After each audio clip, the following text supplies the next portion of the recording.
My name is Claire Adams. I'm 30 years old, a florist, and I live in the historic district of Charleston, South Carolina. If you've ever strolled down King Street on a Saturday morning, you've probably passed by my shop, Willow and Wild.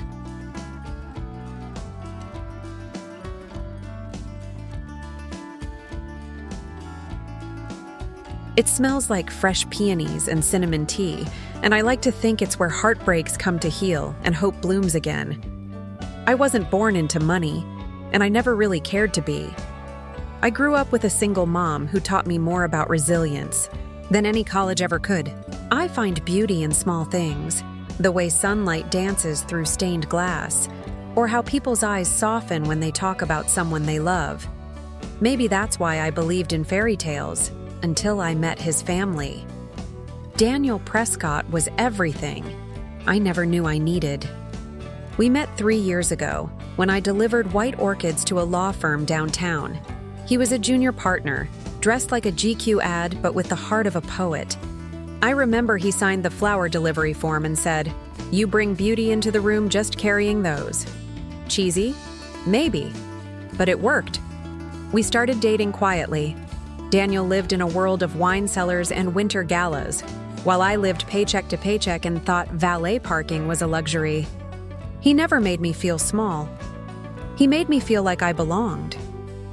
And when he proposed last spring, under the old oak tree in Magnolia Gardens, I cried so hard I couldn't speak. But that was before his mother found out. Her name is Eleanor Prescott, and she wears her pearls like armor. She invited me to lunch at the Peninsula Club, a place where linen napkins have more dignity than people like me. I wore my best dress, did my hair in soft curls. I wanted to be liked. She didn't even look up when I sat down. "Claire," she said, adjusting her napkin. "You're a sweet girl, but Daniel isn't marrying a florist." I blinked. "I mean, what? Would people say? People like her?" she meant. Daniel's sister, Victoria, wasn't much better. At our engagement brunch, she handed me a white box with a pink ribbon. Inside was a certificate for an etiquette course and a note that read, "Just a little polish before the big day." I laughed politely. I died a little inside. I thought that would be the end of it. That eventually they'd see how much Daniel and I loved each other. But then came the bribe. Daniel told me one night, after dinner, his eyes dark and unreadable. "They offered me money," he said, "to walk away." I froze. How much? $500,000. I couldn't breathe. My hands went numb. "Did you take it?" He looked at me and I saw the war in his eyes. "No. But maybe I should. Not because I want to, but because I'm starting to think you deserve better than what they're putting you through." That night, I sat alone in the flower shop, surrounded by roses and baby's breath, and I asked myself the question no one ever wants to say out loud. What if love isn't enough? But Daniel wasn't done yet, and neither was I. What he did next would flip everything upside down. For them, for me, for what we thought love really meant. But at that point, I was just a girl with soil-stained hands and a heart too full to give up. And this? This was only the beginning. In the days that followed the bribe revelation, I could feel something shifting in Daniel. Not his love for me. No, that stayed firm like the roots of an old tree. But there was a new distance behind his eyes. A quiet frustration I couldn't name. Every time the wedding came up, he tensed, like it was a fight he didn't want to enter but couldn't avoid. "We could elope," I offered once, half joking. "Fly to Italy, just you and me and some Tuscan sunshine." He kissed my forehead and said, "Tempting, but they win if we run." Still, he didn't tell me what he was planning. Meanwhile, Eleanor began her silent campaign to wear me down. Our wedding. Planner mysteriously quit. The caterer doubled their price. The historic venue we reserved claimed they lost our deposit. I knew who was behind it, but Daniel refused to confront her. If I start a war with my mother, it'll never end. he said. Let me handle it. But it already felt like war. Victoria, ever the loyal lieutenant, kept inviting me to social grooming lunches with her friends, girls who laughed like glass breaking and talked about things I couldn't afford and didn't care about. Have you picked a designer for your dress yet? One of them asked. I'm actually making it myself, I said with a smile. Their silence was deafening. But then something strange happened. A week before the wedding, Daniel vanished. No calls, no texts. His office said he took a leave of absence. Panicked. Then, 2 days later, I received an envelope. No return address. Inside was a handwritten note. Trust me. Love me. And meet me at the garden on Friday. Friday, the day before our wedding. That morning, I got dressed like I was stepping into a dream. My hair pinned in curls, my hands shaking. I drove to Magnolia Gardens, the place where we got engaged. The sun was barely rising, casting gold light on the mossy trees. And there he was. Daniel stood in a gray suit, no tie, holding a binder and grinning like a man who knew something no one else did. You ready to break a few rules? He asked. He handed me the binder. Inside were contracts, receipts, bank statements. Daniel had taken the $500,000, but not to leave me. To build something. Something for us. I bought a small villa in Italy. It's ours. And I donated the rest to a women's shelter in your mother's name, he said. I gasped. Claire, I want to marry you tomorrow. But not at that soulless country club. Not with people who smile with knives behind their backs. Let's do it our way. My heart felt like it would break open from joy. He took the bribe and turned it into a revolution. And this wasn't the end. This was our beginning. The next 24 hours felt like something out of a dream. A wild, sun-drenched, rule-breaking, soul-freeing dream. We packed light. Just a small suitcase each, our passports, and my handmade dress, carefully folded into a vintage hat box. Daniel booked the flights that same afternoon. By the next morning, we were in Florence. The villa was more beautiful than I imagined. Stone walls covered in ivy, wooden shutters that creaked in the breeze, a vineyard sloping down the back hill. It was everything Daniel had described and more. Peaceful, private, ours. We had emailed a local officiant Daniel found online, a woman named Giada who looked like she belonged in an old Italian movie. She met us barefoot in her garden, sipping espresso, and helped us plan a ceremony under the olive trees. We said our vows barefoot in the grass. No guests, no pressure, just the two of us, tears in our eyes, and love crackling in the air like summer lightning. I wore the dress I sewed myself.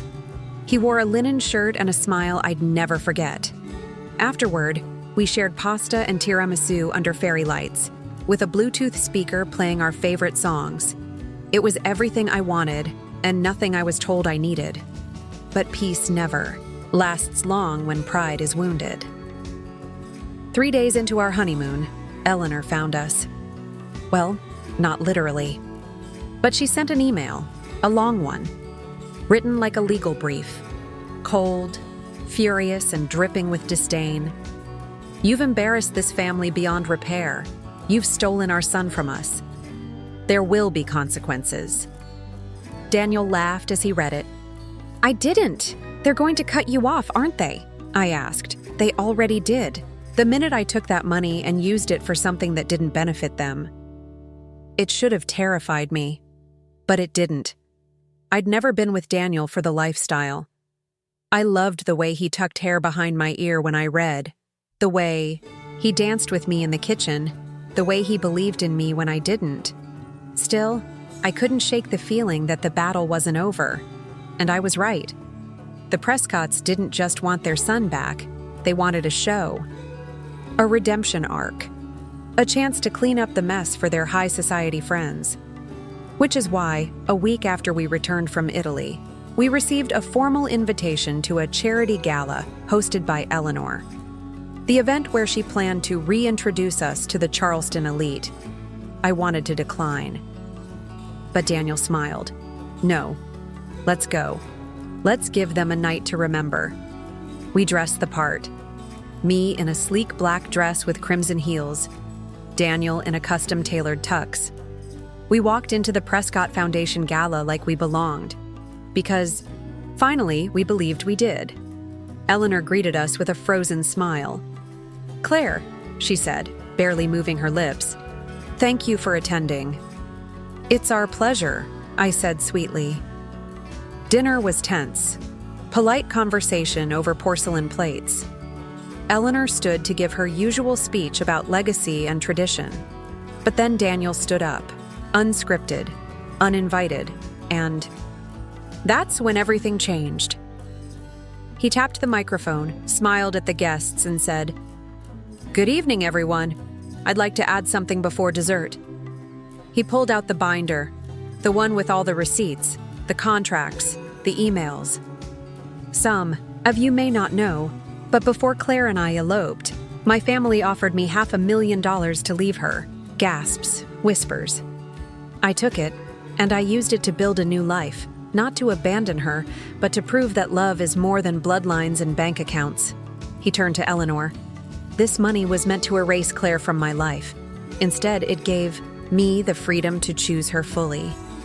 To invest in a woman who wakes up every day building beauty with her hands, while others try to buy it. The room was silent. So if legacy means hiding behind money, I want no part of it. But if legacy means courage, honesty, and love, then let this be our beginning. He took my hand, and we walked out together.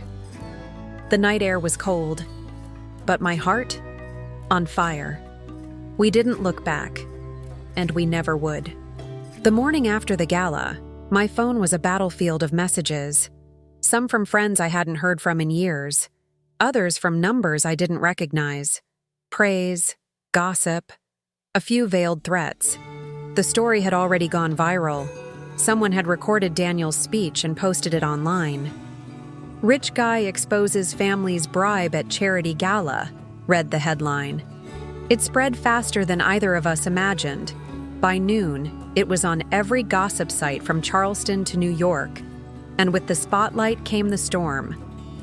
Daniel was summoned by the board of his law firm.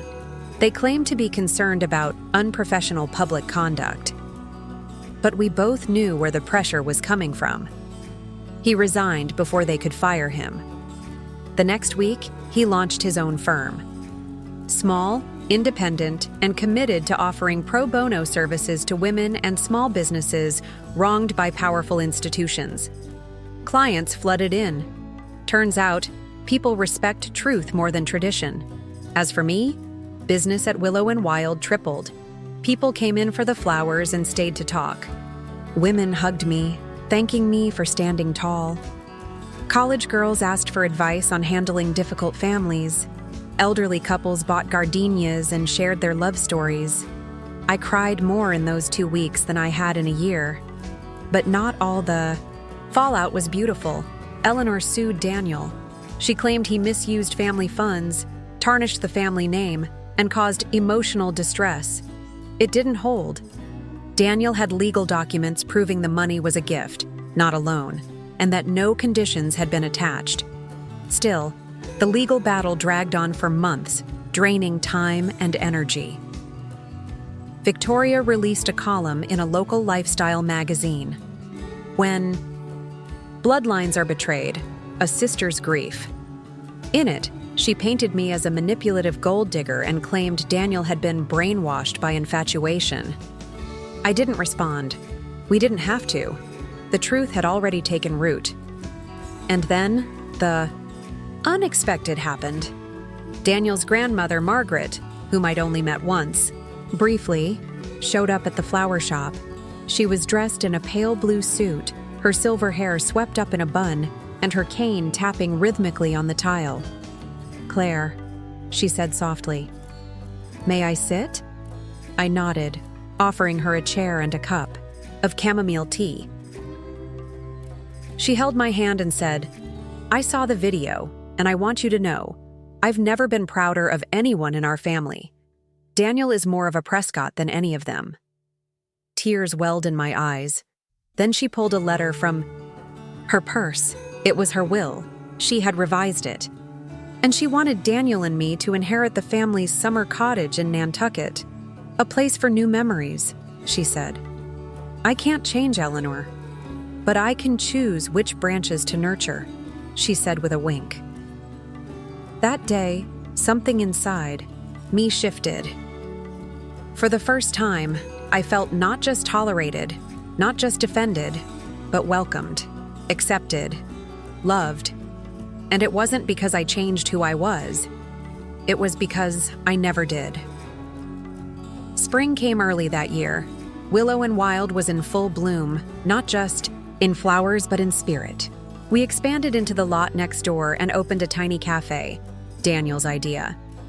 He handled the business side, and I handled the petals and pastries. We called it Root and Bloom. One Saturday morning, I looked out the shop window and saw something that made my heart skip. A young couple holding hands, giggling as they chose tulips. An older man reading a paper at one of our tables, sipping a latte. Two kids pressing their noses against the pastry glass. This was the life we built. Together, from defiance, from truth, from love. Eleanor never came around. Neither did Victoria. But Daniel and I stopped needing their approval. Our life became quieter, simpler, but filled with meaning.